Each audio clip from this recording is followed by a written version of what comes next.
Good morning. কেমন আছেন সবাই? আশা করছি সবাই খুব ভালো আছেন, আমরাও খুব ভালো আছি। তো আমি সকাল সকাল ছাদে এসেছি, পুজো দিচ্ছি। তো ভাবলাম যে আপনাদের সঙ্গে একটু দেখাই আমার ফুলগুলোকেও। তো আজকে লক্ষ্মী জবা দুটো ফুটেছে, এই ফুলটাও দুটো ফুটেছে, আর এখানে একটা, বাদ বাকি গাছগুলোতে সেরকম ফুল নেই। চলুন নিচে দেখাই। এই দেখুন নিচের এই গাছটাতে দেখেছেন, তাও তো ডালপালাগুলো কেটে দেওয়া হয়েছে, না হলে যা ঝেঁকে ফুল হয় দেখেছেন, এতটুকু গাছে কত ফুল ফুটেছে। এই গাছটা খুব ভালো ফুল দেয়। তো সকাল সকাল আমার পুজো কমপ্লিট, বাবা মেয়ে দুজনেই ঘুমাচ্ছে। আর এখন আমি চলে এসেছি রান্নাঘরে।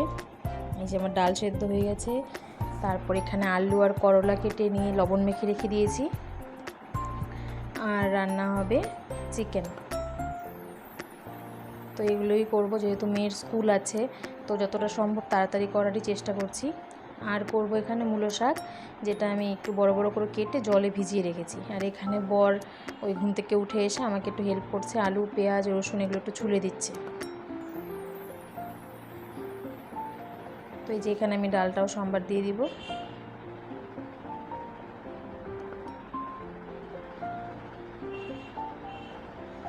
আমার ডাল হয়ে গেছে, এখন আমি আলু আর করলাটা ভেজে নেব।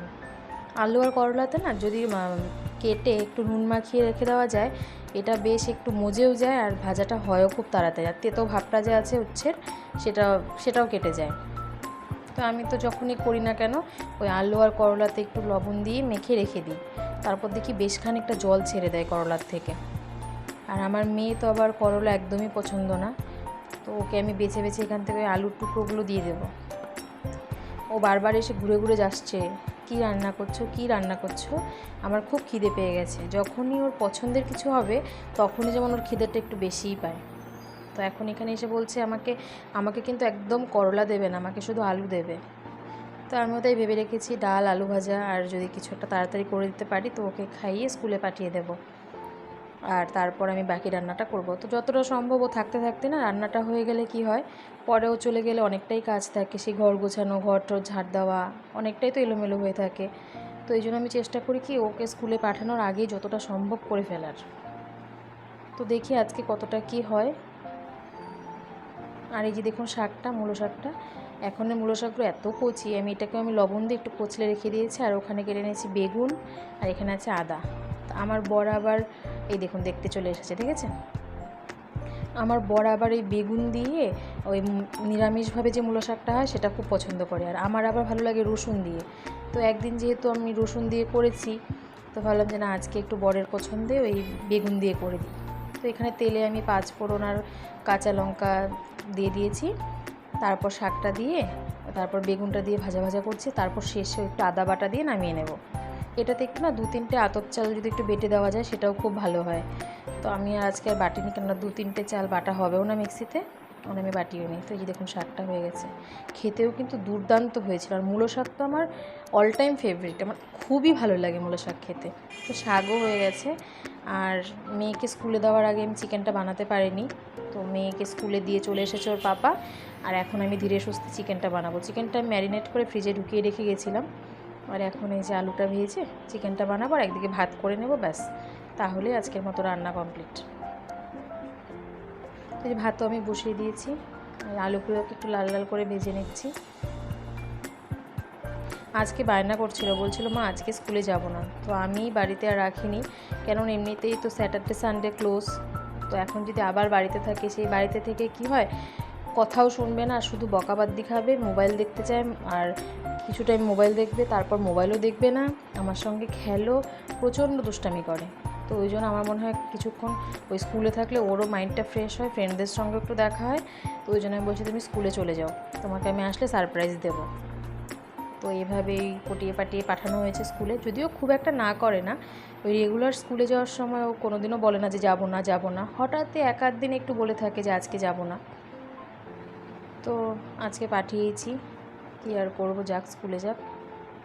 আর যখন স্কুল থেকে আসে না, স্কুল থেকে আসলে ওর ভেতরে একটা অন্যরকম চেঞ্জ থাকে, মনে হয় কি খুব মাইন্ডটা একদম ফ্রেশ, প্রচণ্ড মনে হয় খেলা টেলা করে এসেছে আর কি ফ্রেন্ডদের সঙ্গে, ভালো লাগে। আর বাড়িতে থাকলে সেই একঘেয়েমি, এই বকা দিতে হয়, নিজেরও ভালো লাগে না, কত বকা দেবো আর।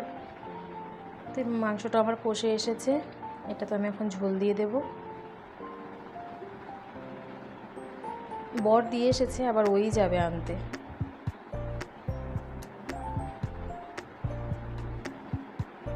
এখন বাজে বিকেল 5টা মতো। তো পাপা মেয়ে দুজনেই ঘুমাচ্ছে, আমাদের সবার খাওয়া দাওয়া হয়ে গেছে।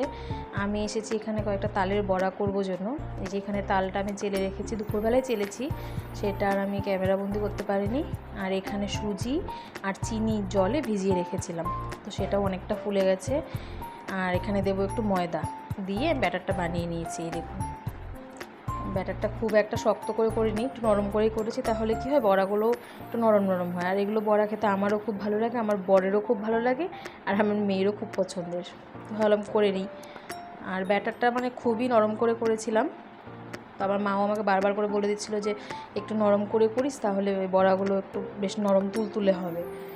আবার মেয়ের আবার কি শক্ত হলে না ও খেতে পারে না। তো প্রথমে আমি অল্পই দিলাম, 3টেই দিলাম, কেননা নরম করে করেছি তো নিজেরই একটু ডাউট হচ্ছিলো যে শেষে দেখা গেল তেল থেকেই উঠছে না, তো জন্য প্রথমে একটু কম করে দিলাম। না ঠিকই আছে। এখন আমি সবগুলো বড়া ভেজে নেব। তো এখানেও হয়েছে আরেক কাহিনী, আমি তো বড়া করছি, তো কোন ফাঁকে মেয়ে উঠে আমার পেছনে এসে দাঁড়িয়ে আছে, আমি তো খেয়ালই করিনি। আমি তো ভেবেছি সেই 6টা পর্যন্ত তো ঘুমায়, তো ঘুমাক, আমি ততক্ষণে করে নিই। আর সন্ধ্যেবেলা এগুলো করতে ভালো লাগে না, সন্ধ্যেবেলা মনে হয় একটু চাটা খাবো, বসে টিভি দেখবো, এটাই বেশ ভালো লাগে। তো এই ভেবে আমি না ঘুমিয়ে আমি তাড়াতাড়ি চলে এসেছি বড়াগুলো করতে। তো সেই তো মেয়ে পেছনে এসে দাঁড়িয়ে আছে, তারপর তো মোবাইল দাও, নাহলে পাপাকে ডেকে দেবো, ওর পাপার আছে আবার নাইট ডিউটি। তো আমি বলছি পাপা একটু ঘুমাক, আমি তোমাকে মোবাইল দিচ্ছি। তো শেষমেশ ওকে আমার মোবাইল দিতে হয়েছে। আর এখানে আমি পকোড়া করেছি, আর ও বসে বসে বিছানাতে মোবাইল দেখেছে আর পকোড়া খেয়েছে। আর আমাকে পকোড়াগুলো করতেও দিচ্ছিল না, চলো মাঠে যাব, খেলু করবো, ব্যাট বল খেলো, মানে এই কাজটা যে আমি ফাঁকা টাইমে করবো সেটাতেও আমার শান্তি নেই। তো আমি অলমোস্ট সবগুলোই প্রায় করেছি, শুধু ওই অল্প একটু রেখে দিয়েছি ব্যাটারি, কেননা খুব একটা বাসি হলে তো আর খেতে ভালো লাগে না।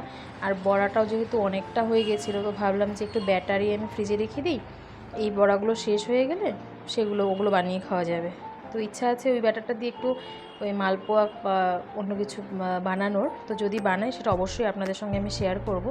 আপাতত ওই তালের বড়াগুলো আমি ভেজে নিচ্ছি। আর আমি একটু বেশি করেই তেল দিয়ে দিয়েছি, যেন অনেকগুলো বড়া ওই একসঙ্গে হয়ে যায়, কেননা কম কম করে বড়া হলে টাইমটাও অনেকটা লাগে, আর এত ধৈর্য কুলায় না, কতক্ষণ দাঁড়িয়ে থাকবো বলুন গরমে। আর মেয়ে দুটো করে দিচ্ছি আর খাচ্ছে, আর বলছে মা আরও দিয়ে যাও, আরও দিয়ে যাও, খুব টেস্টি হয়েছে। তো খুব বেশি দিতেও আমি ভয় পাচ্ছি যে যদি পরে আবার গ্যাস হয়ে যায়, পেট ব্যথা শুরু হয়ে যায়, তাহলে তো আবার সেই মুশকিল। তো ওকে আবার মানানো যায়, অসুবিধা হয় না। ওকে যদি আমি বলি যে পাপা এখন আর খেও না, পরে খেও, তো বলে ঠিক আছে মাম্মি আর খাবো না, আমাকে আর 2টো দাও তাহলেই হবে। তো এগুলোই করছি, বারবার এই ঘরে আসছে, একবার করে দেখছে, কোলে নিচ্ছি, আবার সেই সামনের ঘরে গিয়ে শুচ্ছে। আপনাদের দেখাচ্ছি ও কীভাবে সামনের ঘরে গিয়ে শুয়ে শুয়ে বড়া খাচ্ছে।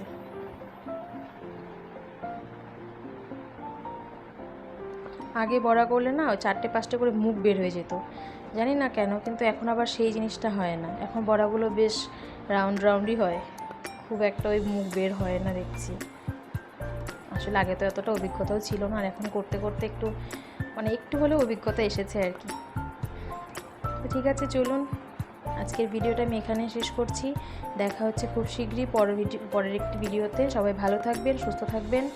আমার এই ব্লগটা কেমন লাগলো অবশ্যই কমেন্ট করে জানাবেন। যদি ভালো লাগে অবশ্যই একটি লাইক, কমেন্ট, শেয়ার আর সাবস্ক্রাইব করে দেবেন। টাটা।